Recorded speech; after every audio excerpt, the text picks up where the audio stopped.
ኢትዮጵያን ወደ አዲስ የፖለቲካ ምዕራፍ የሚወስዳት ብቸኛው መንገድ አንድና ያው አንድ ነው፣ ሀገራዊ ምክክር።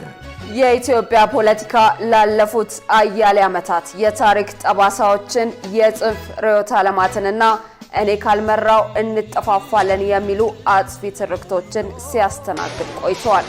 ይህ አካሄድ ሀገራችንን ለከፋ እርስ በርስ ግጭት፣ ለህዝብ መፈናቀልና ለከፍተኛ ማህበራዊ ስብራት ዳርጓት ቆይቷል።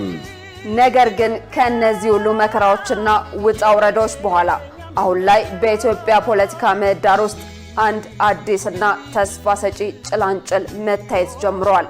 ይህም ከመጠፋፋት ፖለቲካ ወደ መደማመጥ ባህል መሸጋገር ነው። የሀገራችንን ቀጣይ ጣፋንታ ለመወሰን እጅግ ወሳኝ ምዕራፍ ነው ሀገራዊ ምክክር። በዚህ የሽግግር ወቅት የይዘት ፈጣሪዎች፣ የሚዲያ ተቋማትና የፖለቲካ ተንታኞች ሚናም ከጦርነት ነጋሪት ጎሳሚነት ወደ ሰላም አምባሳደርነት መቀየር አለበት። ለኢትዮጵያ ትንሣኤ ኢትዮጵያውያን እየተመካከርን ነው።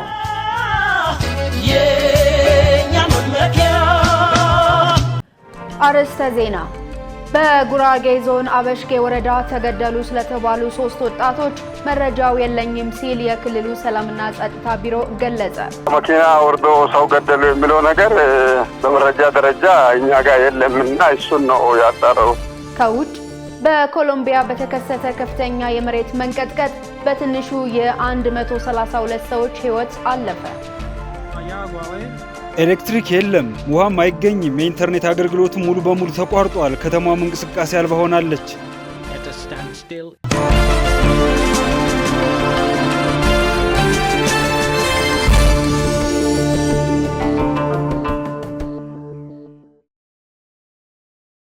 ሰላም ጤና ይስጥልን የተከበራችሁ ተመልካቾቻችን፣ ከኢሳት ነፃ የህዝብ ሚዲያ የሰዓቱ ዜናዎች ተጀምረዋል። ከዘገባዎቹ ጋር እኔ ገነት ዘዘውና ለምልክት ቋንቋው ደግሞ ዳዊት ጎሳዬ አብሮን አለ። አሁን ቀዳሚ ወዳረግነው ዜና ተሻገርን። በጉራጌ ዞን አበሽጌ ወረዳ ተገደሉ ስለተባሉ 3 ወጣቶች መረጃው የለኝም ሲል የክልሉ ሰላምና ጸጥታ ቢሮ ገለጸ። በሌላ በኩል ቢሮው ከሰሞኑ በአበሽጌ ወረዳ የሚንቀሳቀሱ ታጣቂ ቡድኖች በመንግስት የጸጥታ አካላት መመታታቸውን አስታውቋል። ሰላማዊት ሙልጌታ ተጨማሪ አላት። በማዕከላዊ ኢትዮጵያ ክልል በጉራጌ ዞን አበሽጌ ወረዳ 3 ወጣቶች ከተሳፈሩበት የህዝብ ማጓጓዣ መኪና ላይ በተሳሳተ ውንጀላ ተገደው እንዲወርዱ ከተደረጉ በኋላ በግፍ መገደላቸውን የአካባቢው ምንጮች እንደገለጹ በተለያዩ ሚዲያዎች እየተዘገበ ይገኛል። ወንጀሉን የፈጸሙት የመንግስት ኃይሎች ከአካባቢው የአበሽጌ ፖሊስና ሚሊሻ አባላት ጋር በመተባበር እንደሆነም ተጠቅሷል። ኢሳት ነፃ የህዝብ ሚዲያ ጉዳዩን ለማጣራት የማዕከላዊ ኢትዮጵያ ክልል ሰላምና ጸጥታ ቢሮን አነጋግሯል። የቢሮው ኃላፊ ተመስገን ካሳ እንደገለጹት በአበሽጌ ወረዳ የሚንቀሳቀስ ታጣቂ ቡድን መኖሩን በመግለጽ ቡድኑ ከመንግስት የጸጥታ አካላት ጋር ባደረገው ግጭት የሞቱ ታጣቂዎች መኖራቸውን ገልጸዋል። ከዚህ ባሻገር በሚዲያ የሚሰማው 3 ወጣቶች ከተሳፈሩበት የህዝብ ማመላለሻ መኪና ላይ ተገደው እንዲወርዱ ተደርጎ በአሰቃቂ ሁኔታ ተገድለዋል ስለተባለው ጉዳይ መረጃው እንደሌላቸው አስገንዝበዋል። የተወሰነ ለማጣራት ሞክሬያለሁ። ቅድም በተነሳው መንገድ አይደለም መረጃው ያለኝ። እዛ አበሽጌ አካባቢ በረሃውን ይዞ ፋኖን የሚል አንድ ከህዝብ ጋር የሚጋጭ ቡድን አለ የሸፈተ። ከዚህ ቡድን ጋር የመንግስት ወታደሮች ጋር እየተጋጨ የነበረበት ሂደት አለ። ፊት ለፊት ግጭት፣ የአፈሙዝ ግጭቶች አሉ። በዛ መካከል ላይ ያው በግጭቱ ታጣቂዎች የተመቱ ታጣቂዎች እንዳሉ መረጃ ያሳያልና እሱ ነው ያለው። ከዛ ውጪ መኪና ወርዶ ሰው ገደሉ የሚለው ነገር በመረጃ ደረጃ እኛ ጋር የለምና እሱን ነው ያጣራው። ከዚህ ቀደም በአካባቢው የሚንቀሳቀሰው ታጣቂው ቡድን በማህበረሰቡ ዘንድ ስጋት በመፍጠሩ ነዋሪዎች ከአካባቢው ለቀው ሲወጡ እንደነበር ኢሳት መዘገቡ ይታወሳል። ይህንን መነሻ በማድረግ በመንግስት የጸጥታ አካላት በኩል ለማህበረሰቡ የሚደረገው ጥበቃ ምን ይመስላል ስንል ላነሳነው ጥያቄም ኃላፊው ተከታዩን ምላሽ ሰጥተዋል። እንግዲህ ኢንትረስት ያለው አካል ነው። ያው ኢንትረስቱ ያው ዘርፎ መብላት፣ አግቶ እየወሰዱ ከሰው ገንዘብ ሳይለፉ ሳይደክሙ ገንዘብ ማግኛ መንገድ ተደርጎ እንግዲህ ሸቀጥ ተደርጎ የተወሰደ ነገር ነው። ዞሮ ዞሮ ይሄ ጽንፈኛው ቡድን በሚያገኘው አጋጣሚ ሁሉ ነዋሪውን የማሰቃየት ስራ አለ። ግን ይሄን ደግሞ ለመከላከል አካላት ውስጥ ገብቶ ስራ እየሰሩ ናቸው። ማህበረሰቡም ደግሞ ራሱን እንዲጠብቅና እንዲከላከል በየጊዜ የውይይት መድረኮች እየተፈጠሩ ህዝቡም በዚህ ሰዓት ከመንግስት አካላት ጎን ሆኖ የጋራ ጠላት የሆነውን አካል ለመከላከል በጋራ እየሰራ ያለበት ሁኔታ አለ። ሚዲያ ላይ የሚራገበው ራሱ የበረሃው ጽንፈኛ ነው ያን የሚለቀው። ያው ይጋጫል፣ መጥቶ ከመንግስት ሰራዊት ጋር ይገጥማል። በአጋጣሚ በሚደርሰው እንትን ሲመታ ደግሞ ያው ሚዲያ ጫካ ውስጥ ሆኖ የሚያጭውበት ሁኔታ ነው ያለው። የመንግስት የጸጥታ አካላት ተባባሪ መሆንና የቢሮው ኃላፊ መረጃ የለኝም ማለት ኃላፊነትን አያስቀርም። ተይዟል የተባሉ ሰዎች በጦር ሜዳ ትግል ያልተያዙ ታጣቂዎች ቢሆኑም ከህግ አግባብ ውጪ መገደላቸው አግባብ እንዳልሆነ የኢትዮጵያ ህግና ህገ መንግስትም የጣሰ በመሆኑ ኢሳት ነጻ የህዝብ ሚዲያ ይህንን ግፍ አጥብቆ በመታገልና ደረጃውን ጠብቆ በማጋለጥ ለፍትህ መቆሙን እንደሚቀጥል ይገልጻል። የሃይማኖት ጉዳዮችና የሰላም ግንባታ አጀንዳዎች ተመካካሪዎች ባቀረቧቸው ምክረ ሀሳቦቻቸው ላይ መግባባት ላይ መድረሳቸውን የሀገራዊ ምክክር ኮሚሽን አስታወቀ። በዚህም በሃይማኖት ጉዳዮችና በሰላም ግንባታ አጀንዳዎች ላይ ሲመካከሩ የቆዩት ሁለት ቡድኖች ዛሬ ነሐሴ 5 ቀን 2018 ዓ.ም በተጠናቀሩ ምክረ ሀሳቦቻቸው ላይ ተስማምተው በተዘጋጀው ቃለ ጉባኤ ላይ ተፈራርመዋል ሲል ኮሚሽኑ አስታውቋል።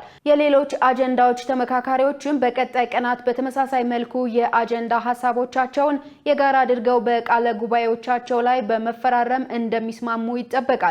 የኢትዮጵያ ሀገራዊ ምክክር ኮሚሽን ከሐምሌ 8 ቀን 2018 ዓ.ም ጀምሮ እያካሄደ ባለው የሀገራዊ ምክክር ጉባኤ በኮሚሽኑ ምክር ቤት በተለዩ 8 አጀንዳዎች ላይ ምክክር እየተደረገ መሆኑ ይታወቃል። መረጃው ከኮሚሽኑ ያገኘነው ነው።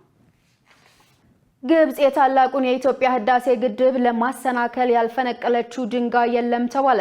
ይሁን እንጂ ግብጽ የግድቡን ግንባታ የማሰናከል አቅም ስላልነበራት ልታስቆመው እንዳልቻለች ሁሉ አሁንም ቢሆን የሀገሪቱን ልማት ማስቆም እንደማትችል የውሃ ሀብት ተመራማሪ አቶ ፈቅ አህመድ ነጋሽ ገልጸዋል። የግብጽ የመስኖ ሚኒስቴር ሰሞኑን የሰጠው አስተያየት አዲስ ሳይሆን ለዘመናት ኢትዮጵያ የምታከናውናቸውን የልማት ስራዎች ለማስቆም ስትከተለው የነበረው አካሄድ ማሳያ ነው። ግብጽ ቀደም ሲል የህዳሴውን ግድብ ስትቃወም የነበረው ግድቡ በራሱ ስለሚጎዳት ሳይሆን ኢትዮጵያ ግድቡን ተከትላ ሌሎች በርካታ የልማት ፕሮጀክቶችን ትገነባለች ከሚል ፍራቻ በመነሳት እንደሆነ አስረድተዋል። ቀደም ሲል የፋይናንስ በሮችን በመዝጋት የኢትዮጵያን የልማት እንቅስቃሴ ለማስተጓጎል ትጥር የነበረችው ግብጽ አሁንም ኢትዮጵያ ያለሷ ፈቃድ ፕሮጀክቶችን እንዳትገነባ ለማድረግ ህጋዊ ማዕቀፍ የሌለውን ጫና ለማሳደር እየሞከረች ትገኛለች ብለዋል። በናይል የትብብር ማዕቀፍ ድርድር ወቅትም የታቀዱ ፕሮጀክቶችን ቅድሚያ ማሳወቅ የሚል አንቀጽ በማስገባት ፕሮጀክቶችን የማስፈቀድ ሁኔታ ለመፍጠር ብትሞክርም ሳይሳካላት መቅረቱን ጠቁመዋል። ኢትዮጵያ በአባይም ሆነ በሌሎች ተፋሰስ ላይ በርካታ የፕሮጀክት ጥናቶች ያሏት በመሆኗ ፈጥኖ ወደ ስራ መግባት እንደሚገባ አንስተው ግብጽ የህዳሴን ግድብ ለማሰናከል ያልፈነቀለችው ድንጋይ ባይኖርም አቅም ስላልነበራት ልታስቆመው እንዳልቻለች ሁሉ አሁንም የሀገሪቱን ልማት ማስቆም አትችልም ብለዋል። በመሆኑም ጠንካራ የዲፕሎማሲ ስራ በመስራት የተፋሰሱ ሀገራት ፍላጎት ከኢትዮጵያ ጋር የሚጣጣም መሆኑን ማሳወቅ እንደሚገባና የግብጽን ዛቻ ወደ ጎን በማለት መንግስትና ህዝብ በቁርጠኝነትና በአንድነት ወደ ልማት መግባት እንዳለባቸው ተመራማሪው ጥሪያቸውን አቅርበዋል። ዘገባው የጋዜጣ ፕላስ ነው። በህዝብ ተወካዮች ምክር ቤት የውጭ ግንኙነትና የሰላም ጉዳዮች ቋሚ ኮሚቴ ከሳውዲ አረቢያ ቱሪስት አስጎብኚ ቡድን ጋር ተወያየ። የቋሚ ኮሚቴው ሰብሳቢ ዶክተር ዲማ ኖጎ ኢትዮጵያና ሳውዲ አረቢያ በተለያዩ ዘርፎች የረጅም ጊዜ ታሪካዊ ግንኙነት ያላቸው ሀገራት መሆናቸውን ገልጸው የኢትዮጵያ መንግስት ለቱሪዝም ዘርፍ በሰጠው ልዩ ትኩረት ሁለቱ ሀገራት በዘርፉ ያላቸው መልካም ግንኙነት እያደገ መምጣቱን አስታውቀዋል። በኢትዮጵያ የቱሪዝም መዳረሻዎች በተሻለ ሁኔታ እየለሙ መሆናቸውንና መሰረተ ልማቶችም ተሟልተው ለጎብኚዎች ምቹ መሆናቸውን የገለጹት ሰብሳቢው ዘርፉን ይበልጥ በማሳደግ የሁለቱን ሀገራት ግንኙነት ወደ ላቀ ደረጃ ለማድረስ በትኩረት እንደሚሰራ አብራርተዋል። የሳውዲ አረቢያ ቱሪስት ቡድን አባልና የሶሻል ሚዲያ ባለሙያ አቶ አሊ ዳውድ በበኩላቸው ኢትዮጵያና ሳውዲ አረቢያ የጠበቀ ታሪካዊ ግንኙነት እንዳላቸው ጠቅሰው ሁለቱ ሀገራት በቱሪዝም ዘርፍ ያላቸውን ግንኙነት ለማሳደግ በጋራ እንደሚሰሩ ተናግረዋል። ኢትዮጵያ በቱሪዝም ዘርፍ ትኩረት ሰጥታ እየሰራች መሆኑንም በጉብኝታቸው ማረጋገጥ እንደቻሉ ጠቁመዋል።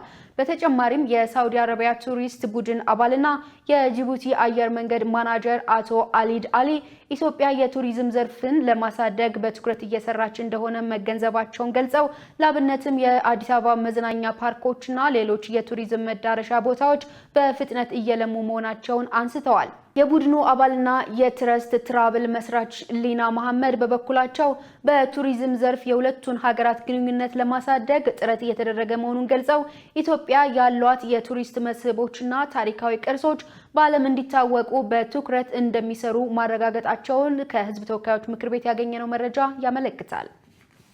በአዲስ አበባ ከተማ በንግድ ስርዓቱ ላይ የሚታየውን ህገወጥ ለመከላከል በትኩረት እንደሚሰራ የተለያዩ ክፍለ ከተሞች ንግድ ጽሕፈት ቤት ኃላፊዎች ገለጹ። ባለፈው በጀት ዓመት የንግድ ህጉን ከማስከበር አኳያ በርካታ ተግዳሮቶች እንደነበሩና ለአዲሱ በጀት ዓመት ችግሮቹን መፍታት የትኩረት አቅጣጫዎች እንደሚሆን አመልክተዋል። መሳይ ገዛኸኝ ተጨማሪ አላት።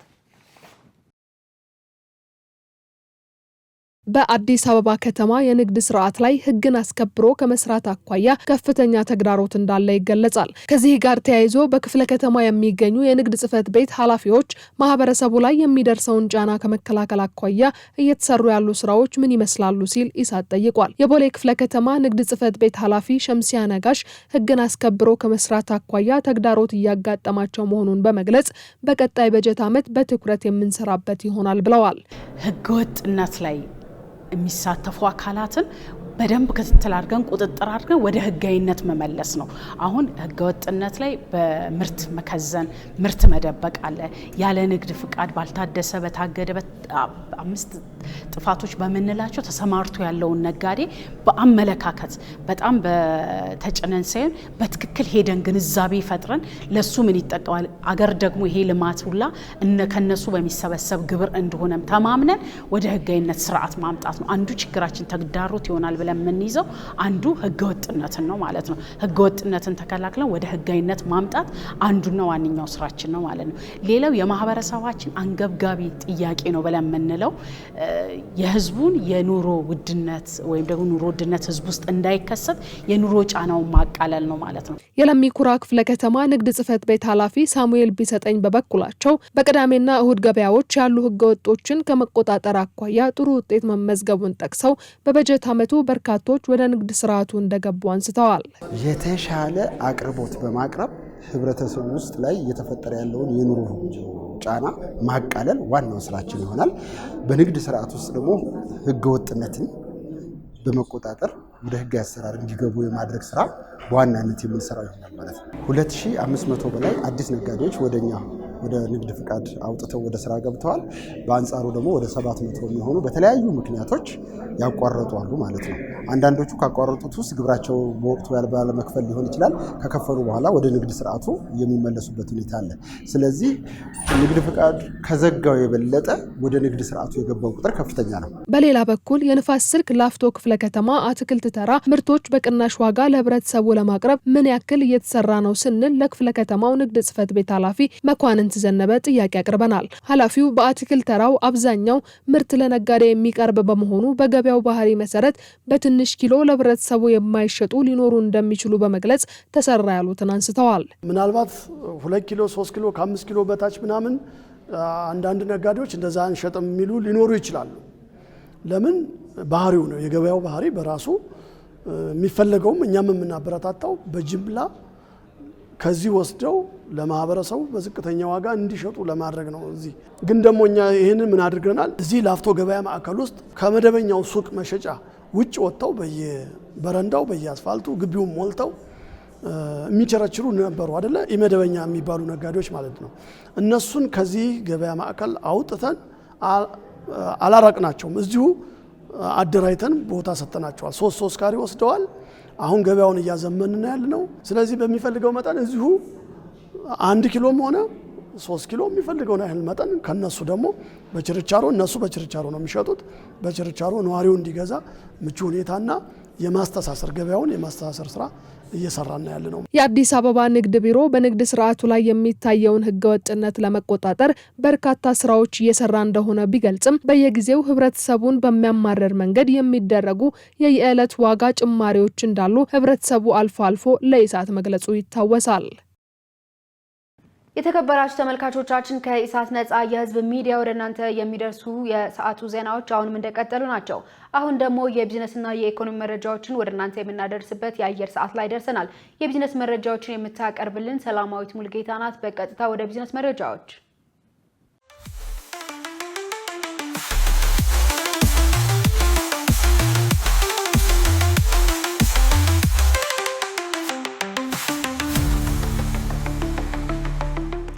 ውድ ተመልካቾቻችን ከኢሳት ነጻ የህዝብ ሚዲያ ለዕለቱ የተዘጋጁ የቢዝነስና የኢኮኖሚ መረጃዎችን ይዘን ቀርበናል። ከዘገባዎቹ ጋር ሰላማዊት ሙሉጌታ ነኝ። አብራችሁን ቆዩ።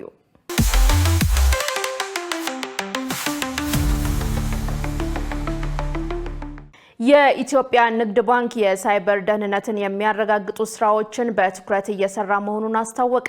የኢትዮጵያ ንግድ ባንክ 90% የሚሆነውን ግብይት በዲጂታል መንገድ እንደሚያከናውንና 3.5 ቢሊዮን ግብይት በዲጂታል አማራጭ መፈጸሙን ገልጿል።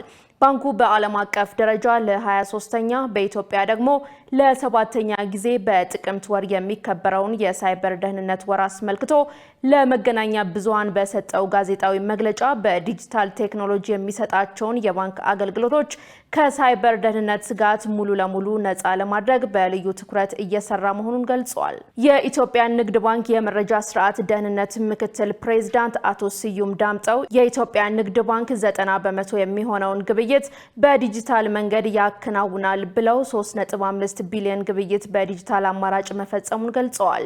የዲጂታል ግብይቱን ውጤታማ ለማድረግ በዲጂታል ቴክኖሎጂ የሚሰጣቸውን የባንክ አገልግሎቶች ከሳይበር ደህንነት ስጋት ሙሉ ለሙሉ ነፃ ለማድረግ በልዩ ትኩረት እየሰራ ይገኛል ብለዋል። የዲጂታል አገልግሎቱ እያደገ መምጣቱን ተከትሎ የሳይበር ጥቃት ጨምሯል ያሉት አቶ ስዩም የሳይበር ስጋት እየጨመረ ቢመጣም ባንኩ የሳይበር ደህንነትን የሚያረጋግጥ በሰው ሰራሽ አስተውሎት የታገዘ አረጋግጠህ እመን መርህን በማስረጽ እየሰራ መሆኑን ተናግረዋል። የሳይበር ደህንነት ወሩ የሳይበር ዓለም አጠቃቀምን ለማህበረሰቡ ግንዛቤ ማስጨበጥ፣ በአዳዲስ የሳይበር ጥቃት ስጋቶችና የዓለም አቀፍ ተሞክሮዎች ላይ መወያየት እንዲሁም አቅጣጫ በማስቀመጥ ይከበራል ብለዋል። ዘገባው የኢፕድ ነው። ስድስተኛው ዓለም አቀፍ የማኑፋክቸሪንግ ቴክኖሎጂና ኮስሞቲክስ ኤክስፖ በመጪው ህዳር ወር ይካሄዳል ተባለ። የአዲስ አበባ ንግድና ዘርፍ ማህበራት ምክር ቤት ስድስተኛውን ዓለም አቀፍ የማኑፋክቸሪንግ ቴክኖሎጂና ኮስሞቲክስ ኤክስፖ በተያዘው በጀት ዓመት በህዳር ወር ሊካሄድ መሆኑን አስታውቋል። የአዲስ ቻምበር ዋና ጸሐፊ አቶ ካሳሁን ማሞ ኤክስፖውን አስመልክተው በሰጡት ጋዜጣዊ መግለጫ ኤክስፖ የአፍሪካ አህጉራዊ ነፃ ንግድ ቀጠና ገበያን መክፈት በማኑፋክቸርና በአፍሪካ አህጉር ውስጥ የሚደረግ የንግድ እንቅስቃሴን ማፋጠን በሚል መልእክት በአዲስ ዓለም አቀፍ ኮንቬንሽን ማዕከል ይካሄዳል። በኤክስፖ ላይ በዘርፉ የተሰማሩ ከ150 በላይ የአገር ውስጥና የውጭ ሀገር አምራቾች የጨርቃ ጨርቅ፣ የቆዳ ውጤቶች፣ የብረታ ብረት፣ የፕላስቲክ፣ የግንባታ እቃዎችና የመዋቢያ ቴክኖሎጂ ኩባንያዎች ይሳተፉበታል። ዋና ጸሐፊው እንዳሉት ዝግጅቱ የአገር ውስጥና የውጭ ሀገር ኩባንያዎችን በማገናኘት ዘላቂ የንግድ ትስስር ለመፍጠርና የቴክኖሎጂ ሽግግር ለማፋጠን ያግዛል። ዘገባው የኢፕድ ነው። የኢትዮጵያ የማዕድን ኤክስፖርት ገቢ ከ1 ቢሊዮን ዶላር በላይ መሆኑ ተገለጸ። ይህ የተገለጸው የማዕድን ሚኒስቴርና ተባባሪ ተቋማቱ ባደረጉት ግምገማ ነው። በግምገማው በማዕድን ዘርፍ ስኬታማ ተግባራት መከናወናቸውና ጉልህ የአፈጻጸም ውጤቶች መገኘታቸው ተገልጿል። በኩባንያዎችና በዕደ ጥበብ የወርቅ አምራቾች በአጠቃላይ 44 ቶን ወርቅ በማምረት 5.65 ቢሊዮን ዶላር ገቢ መገኘቱ ተገልጿል። ዘገባው የኢትዮጵያን ቢዝነስ ዴይሊ ነው። በጎንደር ከተማ የተተገበረው የሌማት ትሩፋት መርሃ ግብር ለስርዓተ ምግብ መሻሻልና ለስራ ዕድል ፈጠራ ከፍተኛ አስተዋጽኦ እያበረከተ መሆኑ ተገለጸ። የከተማ አስተዳደሩ የእንስሳትና ዓሳ ሀብት ልማት መምሪያ ኃላፊ አቶ መላኩ ደምሌ ለኢዜአ እንደገለጹት በጎንደር ከተማ የተተገበረው የሌማት ትሩፋት መርሃ ግብር ለስርዓተ ምግብ መሻሻልና ለስራ ዕድል ፈጠራ ከፍተኛ አስተዋጽኦ እያበረከተ ነው። በከተማው የሚገኙ ቀበሌዎችን በስጋ፣ በወተት፣ በማር፣ በዶሮና በሌሎች የልማት ዘርፎች በኩታ ገጠም በማደራጀት ወደ ስራ መግባቱን ተናግረዋል። በተጠናቀቀው በጀት ዓመት ከ108 ሚሊዮን ሊትር በላይ የወተትና እስከ 65 ሚሊዮን የእንቁላል ምርት ማምረት መቻሉን ገልጸዋል። የእንቁላል ምርቱም የአካባቢውን የገበያ ፍላጎት ከመድረስ ባለፈ ወደ ሱዳን ጭምር በመላክ የአምራቾችን ተጠቃሚነት ማሳደግ መቻሉን ተናግረዋል። የወተት ምርታማነትን ለማሳደግ ቴክኖሎጂዎችን በመጠቀም የላሞችን ዝርያ ለማሻሻል በመሰራቱ በቀን ከአንድ ላም በአማካኝ የሚገኘውን ወተት 42 ሊትር ማድረስ ተችሏል ብለዋል። በላም እርባታና ወተት ማምረት ስራውም እስከ 25 ለሚሆኑ ቋሚና ጊዜያዊ ሰራተኞች የስራ ዕድል መፍጠር መቻሉን ተናግረዋል። ዘገባው የኢዜአ ነው። ውድ ተመልካቾቻችን አሁን ደግሞ የውጭ ምንዛሬ ዋጋና የብሔራዊ ባንክ የወርቅ ግብይት መረጃ ተከታትለን እንመለስ።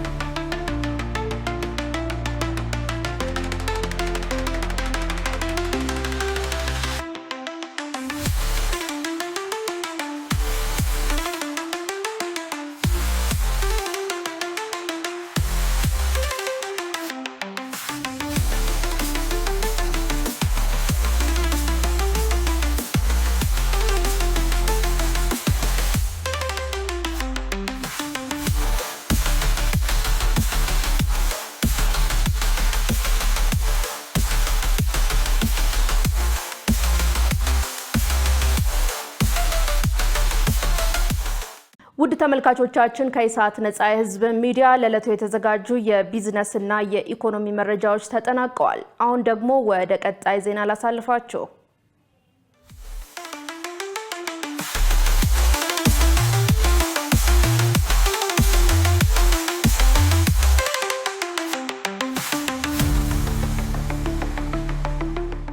አሁን ደግሞ ወደ ውጭ ዜና ተሻገርን። ኮንጎ ባለፉት 3 ወራት በኢቦላ ወረርሽኝ 2000 ሰዎች መሞታቸውን ገለጸች። የሟቾች ቁጥር በዚህ ያህል መጨመሩ ወረርሽኙ ምን ያህል እንደተስፋፋና የጤና ችግር እየሆነ እንደመጣ ማሳያ ነው ተብሏል። ሸሪፍ ኢማም ተጨማሪ አለው። በኮንጎ በተከሰተው የኢቦላ ወረርሽኝ በመንግስት ይፋ በተደረገ የቅርብ ጊዜ መረጃ መሰረት ቢያንስ 2000 ሰዎች ሞተዋል። ይህም ወረርሽኙ በፈጣን ሁኔታ እየተዛመተ መሆኑን ያሳያል ተብሏል። የጤና ባለስልጣናት እንዳሉት በገጠር አካባቢና በሩቅ ቦታ ላሉ ሰዎች እገዛ ለማድረግ በሀገሪቱ በቡድኖች መካከል የሚደረገው ግጭት ትልቅ እንቅፋት ሆኗል ብለዋል። ከዚህ ባለፈም አስቸጋሪ የሆኑ የገጠር መንገዶችና ከሰራተኞች ጋር ተያይዞ የሚነሳ የደሞዝ ክፍያ ጥያቄም ሌላው ችግር ነው ተብሏል። ትላንት ታትሞ የተሰራጨው መረጃ እንደሚያሳየው በኢቦላ ወረርሽኝ የተያዙ ሰዎችና የተረጋገጠው ቁጥር 4381 ሲሆን 2011 ሰዎች ደግሞ ሞተዋል። ከዚህ ባለፈም 704 ቫይረሱ እንዳለባቸው የተረጋገጡ ሰዎች በማቆያ ቦታ ተገልለው እንዲቆዩ ተደርጓል ተብሏል። የኢቦላ ወረርሽኝ መኖሩ ከተረጋገጠ ከሜይ 15 ቀን አንስቶ 3 ወራት ሆኖታል። ወረርሽኙ ከተከሰተ በ9 ሳምንታት ውስጥ 1000 ሞቶች ተመዝግበዋል። ይህም ወረርሽኙ ምን ያህል እንደተስፋፋና የጤና ችግር እየሆነ እንደመጣ ማሳያ ነው ተብሏል። ወረርሽኙ በታሪክ ከፍተኛው ሁለተኛው ወረርሽኝ ተብሎም ተመዝግበዋል። ከ2024 እስከ 2026 ድረስ በምዕራብ አፍሪካ ከተከሰተው ወረርሽኝ በመቀጠል በዚህ ወረርሽኝ 28000 ሰዎች የተያዙ ሲሆን 11000 ሰዎች ደግሞ ሞተዋል ተብሏል። የእርዳታ ሰራተኞች እንዳሉት የወረርሽኙ ስርጭት አለባቸው በሚባሉ 5ቱም የኮንጎ ግዛቶች ተስፋፍተዋል ተብሏል። ወረርሽኙ መከሰቱ መታወጁን ተከትሎ በርካታ የጤና ባለሙያዎች ከክፍያ ጋር በተያያዘ የሥራ ማቆም አድማ እያደረጉ ነው። አዳዲስ በወረርሽኙ የሚያዙ ሰዎችም እያጋጠሙ እንደሆነ እየተገለጸ ነው። የኢቦላ ወረርሽኝ ቀደም ሲል እንደነበሩት የኢቦላ ወረርሽኝ አሁን ላይ ያለው ቡንዲ ቡጊዮ የተሰኘው የተረጋገጠ የመከላከያ ክትባት የለውም። ይሁን እንጂ ወረርሽኙ የተቀሰቀሰበት ስፍራ ሊቱሪ ላይ የሙከራ ክትባቶች ተጀምረዋል። የዓለም የጤና ድርጅት ሰኞ ዕለት እንዳለው ወረርሽኙ ባለስልጣናት በአንዱ የኮንጎ ገጠራማ አካባቢ መከሰቱን ከማሳወቃቸው ቀደም ብሎ በፌብሩዋሪ ወር ላይ እንደተከሰተ ገልጿል። የዓለም የጤና ድርጅት እንዳለው አንዳንድ ምርመራዎች ወባና ታይፎይድ በመባል ይገለጹም ነበር።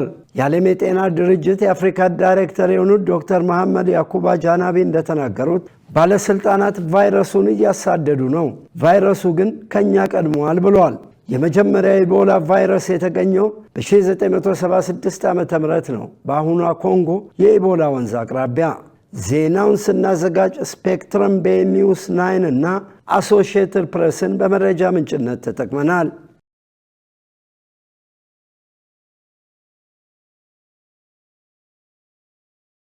በኮሎምቢያ በተከሰተ ከፍተኛ የመሬት መንቀጥቀጥ በትንሹ የ132 ሰዎች ሕይወት አለፈ። ባለስልጣናት የመሬት መንቀጥቀጡ ባለፉት ዓመታት ከተከሰቱት እጅግ በጣም ጠንካራው መሆኑን ገልጸዋል። ዮሐንስ ተስፋ ተጨማሪ አለው።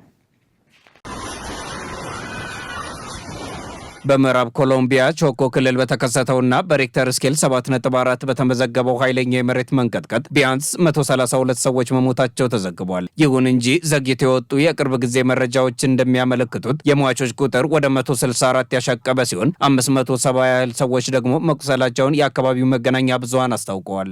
የአገሪቱ የጂኦሎጂካል አገልግሎት እንዳስታወቀው ከዋናው የመሬት መንቀጥቀጥ በኋላ ቢያንስ 47 ተከታታይ ንዝረቶች ተመዝግበዋል። ፔሬራ የተባለችው ከተማ በከፍተኛ ሁኔታ የተጎዳች ሲሆን ከሟቾቹ ውስጥ ከግማሽ በላይ የሚሆኑት የዚሁ ከተማ ነዋሪ መሆናቸው ተገልጿል። ሁኔታውን ተከትሎም በሀገሪቱ ብሔራዊ የአስቸኳይ ጊዜ አዋጅ ታውጇል። ከፔሬራ በተጨማሪ ሌሎች ከተሞችም በከፍተኛ ደረጃ ወድመዋል። ከ1500 በላይ መኖሪያ ቤቶችና 61 ትልልቅ ህንፃዎች ሙሉ በሙሉ የፈረሱ ሲሆን በማኒዛሌስ ከተማ የሚገኝ አንድ ታሪካዊ ካቴድራል መፍረሱንና በ5 የተለያዩ አየር ማረፊያዎች ላይ ጉዳት መድረሱ ታውቋል። ህንፃዎች በሰከንዶች ውስጥ ሲፈራርሱም በቅርብ ዓመታት ውስጥ ታይቶ የማይታወቀው እጅግ ጠንካራ የሆነው የመሬት መንቀጥቀጥ በምዕራቡ የሀገሪቱ ክፍል የሚገኙ ማህበረሰቦችን ሲያናውጥ፣ የአካባቢው ነዋሪዎች ደግሞ በከፍተኛ ድንጋጤ በጎዳናዎች ላይ ሲራወጡ ታይተዋል። ኤሌክትሪክ የለም፣ ውሃም አይገኝም። የኢንተርኔት አገልግሎቱ ሙሉ በሙሉ ተቋርጧል። ከተማዋም እንቅስቃሴ አልባ ሆናለች። በአንዳንድ ሰፈሮች ነዋሪዎች እና በጎ ፈቃደኞች ከነፍስ አድን ሰራተኞች ጋር በመሆን ፍርስራሾችን በመቆፈርና የህይወት ምልክት ካለ ለማዳመጥ ከፍተኛ ጥረት እያደረጉ ይገኛሉ። አሁንም ተቀብረው የሚገኙ ሰዎችን ለማውጣት ጥረት እያደረግን ነው። አንዲት ትንሽ ውሻ ድምፅ ታሰማ ነበር። አሁን ግን ድምጿ ጠፍቷል። ውሻዋ አሁንም በህይወት እንዳለችና ሰዎችንም በሰላም ማውጣት እንደምንችል እምነት አለን። የተበላሹ መንገዶች የነፍስ አድን ሰራተኞች ወደ አንዳንድ ስፍራዎች ለመድረስ የሚያደርጉትን ጥረት አስቸጋሪ ስላደረጉባቸው የሟቾች ቁጥር ከዚህም ሊጨምር እንደሚችል ባለስልጣናት ስጋታቸውን ገልጸዋል። በተለይም ጥቅጥቅ ባለ ጫካ ውስጥ በምትገኘው የቾኮ ክልል በመሬት መንሸራተትና በወደቁ ዛፎች ምክንያት መንገዱ እጅግ አስቸጋሪ ይሆናል። የኮሎምቢያው ፕሬዝዳንት የአደጋ ጊዜ ምላሹን በአካል ሆነው በበላይነት ለመምራት ወደ ቦጎታ እየተመለሱ መሆናቸውን ገልጸዋል። ፕሬዝዳንቱ ስልጣን በተረከቡ በሶስተኛው ቀን የተከሰተው ይህ አደጋ አዲስ አስተዳደራቸው የገጠመው የመጀመሪያውና ትልቁ ፈተና ሆኗል። ዛሬ የአስቸጋሪ ጊዜያትን እያሳለፋችሁ ለምትገኙ ኮሎምቢያውያን ብቻችሁም አይደላችሁም ልላችሁ እወዳለሁ። ለህዝቡ አጥብቆ የሚያስብና እናንተን ለመጠበቅ ለመደገፍና የተጎዱትን ክልሎች መልሶ ለመገንባት አስፈላጊውን ሁሉ የሚያደርግ ፕሬዝዳንት አላችሁ። ለሀገራችን አንድ ላይ ጠንክረን እንቆማለን። የአሜሪካ የጂኦሎጂካል ጥናት ማዕከል እንዳመለከተው የመሬት መንቀጥቀጡ 107 ኪሎ ሜትር ጥልቀት ላይ የተከሰተ ሲሆን ንዝረቱ እስከ ኢኳዶርና ፓናማ ድረስ ተሰምቷል። ይህ አደጋ የተከሰተው ከሳምንታት በፊት በጎረቤት ሀገር ቬንዙዌላ በተመሳሳይ 2 ከፍተኛ የመሬት መንቀጥቀጥ ክስተቶችን ተከትሎ መሆኑ የአካባቢውን ሀገራት ይበልጥ ስጋት ላይ ጥሏል። በአሁኑም ሰዓት አሜሪካ፣ የአውሮፓ ህብረትና ፈረንሳይን ጨምሮ በርካታ ሀገራት የድጋፍ እጃቸውን ዘርግተዋል። ይሁን እንጂ የፈረሱ መኖሪያ ቤቶችና የተቋረጡ አገልግሎቶች ፊት ለፊት ለተጋረጠባቸው በሺዎች ለሚቆጠሩ ዜጎች ቅድሚያ የሚሰጠው ጉዳይ አሁንም በፍርስራሽ ስር የጠፉ ሰዎችን ፈልጎ ማግኘትና ህይወታቸውን ማትረፍ ነው። ዜናውን ስናጠናቀር ቲአርቲ ወርልድን በዋቢነት ተጠቅመናል። የተከበራችሁ ተመልካቾቻችን ስለምትከታተሉን ከልብ እናመሰግናለን። አሁን ደግሞ የስፖርት መረጃዎችን የምንከታተልበት የአየር ሰዓት ላይ ደርሰናል። የስፖርት መረጃዎችን የሚያቀርብልን ሙሉቀን ሰለሞን ነው። በቀጥታ ወደ ስፖርት መረጃዎች። ለጤንነት ለምርት ለወዳጅነት ሰላም ጤና ይስጥልን ተመልካቾቻችን፣ ከኢሳት ነጻ የህዝብ ሚዲያ ለምሽቱ ያዘጋጀናቸውን የስፖርት መረጃዎች ይዘን ቀርበናል። ከመረጃዎቹ ጋር ሙሉቀን ሰለሞን ነኝ። የኢትዮጵያ ብሔራዊ ቡድን ለ39 ተጫዋቾች ጥሪ ያደረገ። የኢትዮጵያ ብሔራዊ ቡድን በመጪው መስከረም ወር ለሚያደርጋቸው የ27 የአፍሪካ ዋንጫ ማጣሪያ የምድብ 10 የመጀመሪያው ሁለት ጨዋታዎች ዝግጅት አሰልጣኝ ዮሐንስ ሳሌ ለ39 ተጫዋቾች ጥሪ አድርገዋል። ጥሪ ከተደረገላቸው ተጫዋቾች መካከል ከዓመት በታች ናሽናል ካምፕ ላይ የሚገኙ 6 ተጫዋቾች ተካተዋል። ጥሪ የተደረገላቸው ተጫዋቾች ከፊታችን አርብ ነሐሴ 8 ጀምሮ በመሰባሰብ ዝግጅት እንዲጀምሩ ጥሪ መቅረቡን የኢትዮጵያ እግር ኳስ ፌዴሬሽን አስታውቋል። በሌላ ዜና የኢትዮጵያ እግር ኳስ ፌዴሬሽን ምርጫ የእጩዎች ጥቆማ ሰነድ ማስገቢያ ቀን መጠናቀቁ ተገለጸ። በመጪው መስከረም ወር ለሚካሄደው የኢትዮጵያ እግር ኳስ ፌዴሬሽን ምርጫ ሲካሄድ የቆየው የእጩዎች ጥቆማ ሰነድ ማስገቢያ ቀነ ገደብ መጠናቀቁን የኢትዮጵያ እግር ኳስ ፌዴሬሽን አስታውቋል። የምርጫ አስፈጻሚ ኮሚቴው የተወዳዳሪ እጩዎችን ሰነድ የያዘውን ሳጥን በይፋ በማሸግ መረከቡን ያስታወቀ ሲሆን በቀጣይም ኮሚቴው የቀረቡትን የእጩዎች ሰነዶች በመመርመርና መስፈርቶችን ማሟላታቸውን በማረጋገጥ የእጩዎችን ዝርዝር ለሕዝብ እንደሚያሳውቅ ገልጿል። ኢትዮጵያ የዓለም አቀፉ የቦክስ ማህበር አባል ሆነች። የዓለም አቀፉ የቦክስ ማህበር ወይም ወርልድ ቦክሲንግ ባወጣው መግለጫ የ6 አዳዲስ ሀገራትን የአባልነት ጥያቄ መቀበሉን አስታውቋል። ከ6ቱ ሀገራት አንዷ ኢትዮጵያ መሆኗንም አስታውቋል። በተጨማሪም ቻድ፣ ኮንጎ፣ ላይቤሪያ፣ የመንና ኩዌትን በአዲስ አባልነት መመዝገቡን ገልጸዋል። በሙሉ አባልነት የተመዘገቡ የሀገራት ቦክስ ፌዴሬሽኖች በመጪው ዓመት በሚካሄደው የዓለም አቀፉ ቦክስ ማህበር ጉባኤና ከእርሱ በኋላ በሚደረጉ ማንኛቸውም ጉባኤዎች ላይ ድምፅ የመስጠት ሙሉ መብት እንደሚኖራቸው ማህበሩ አስታውቋል።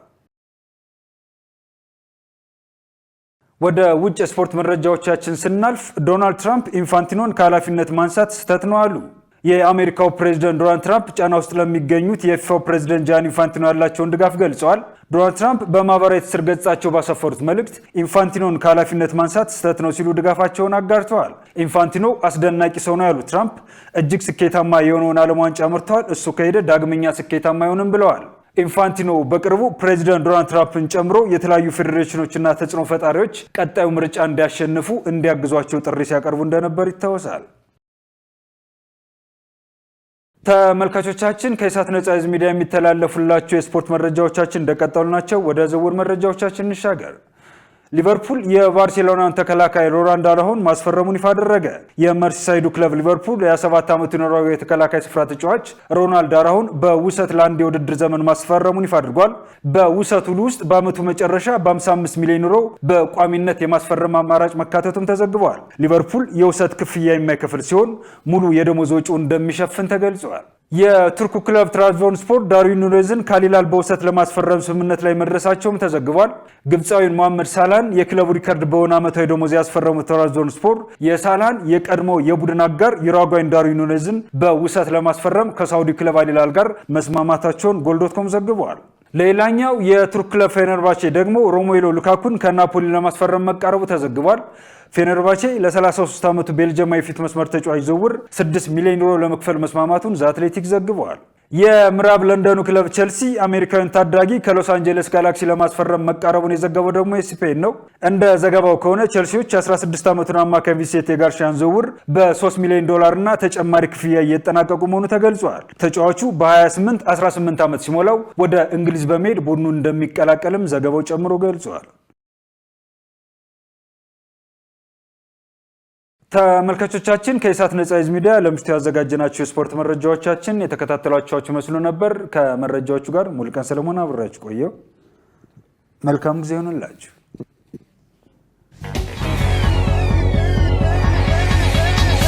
ተመልካቾቻችን ከኢሳት ነጻ የህዝብ ሚዲያ ወደ እናንተ ሲደርሱ የነበሩ የሰዓቱ ዜናዎች በዚሁ ተጠናቀዋል። ከዘገባዎቹ ጋር እኔ ገነት ዘዘውና ለምልክት ቋንቋው ደግሞ ዳዊት ጎሳዬ አብሮን ነበር። ሰናይ ጊዜ እንዲሆንላችሁ ከወዲሁ ተመኘን።